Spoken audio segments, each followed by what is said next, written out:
Good evening, ma'am. This is our final project. I am Jig Sumailo and these are members. I am Justin Castro Loquinario. I am Ken Putane. I am Vijay Ban Magyo. Today we will conduct an experiment about egg drop protection. The materials needed: egg, Raw egg. Dira ma'am, ang itlog, foam, Foam. Foam. cellophane, Pen. roller.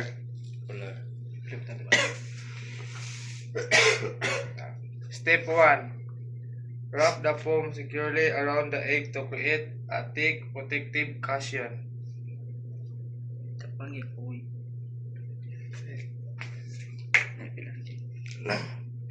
Cantik ka basta.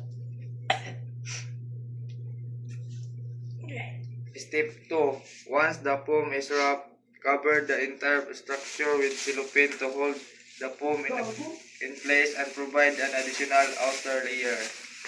Ala.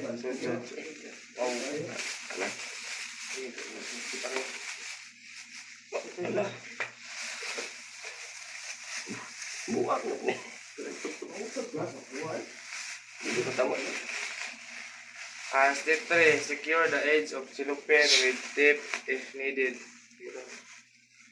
Hindi pa nila yun. Wala. Needed na. Yeah. Yeah. Thanks. Sama pa. Tapos, Mas kita niya, ibalot na. ipakita sa inyo, ibalot mo. Nara. Gisik.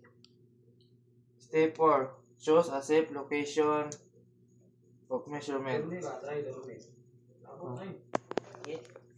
Measure the drop height at least 1 meter. Kina? Ano? Okay.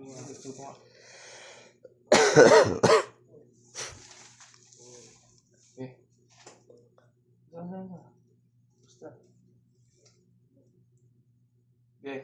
Drop the protective wave of the chosen height. Get up the. Okay. Step 6. Carefully unwrap the cellophane and foam to check if the egg has cracked or remain unwrapped. Sunod. Yan na.